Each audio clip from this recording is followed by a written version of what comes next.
अभी आप सुन रहे हैं जय माँ काली रिकॉर्डिंग स्टूडियो फुलपरास चौक से। है नाचे कमर तोड़ी के देखाबे चिकन ढोरी के, है पागल कदी लइका के जब कदी ढीला डोरी के। पूरा बाराती के काल हिया रे, ई गजली ऑर्केस्ट्रा के माल हिया रे, ई गजली ऑर्केस्ट्रा के माल हिया रे।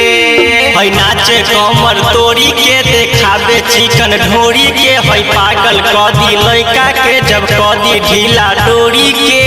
पूरा बाराती के काल हिया रे, ई गजली ऑर्केस्ट्रा के माल हिया रे, ई गजली ऑर्केस्ट्रा के माल हिया रे।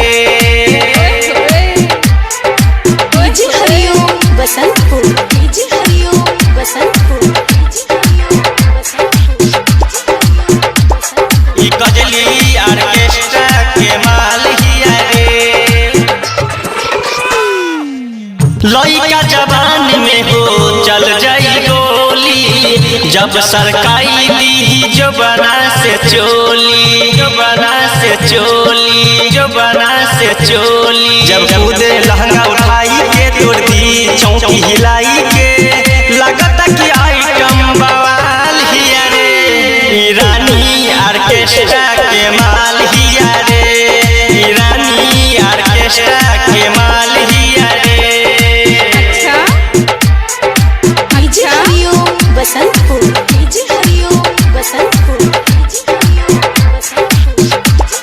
ई गजली ऑर्केस्ट्रा के माल हिया रे।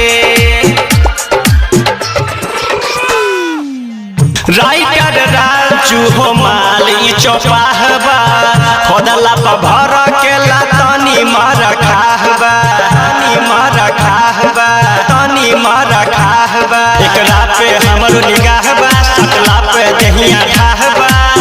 कहे रबीरा कमाल हिया रे, अमर पाली ऑर्केस्ट्रा के माल हिया रे, अमर पाली ऑर्केस्ट्रा के माल हिया रे।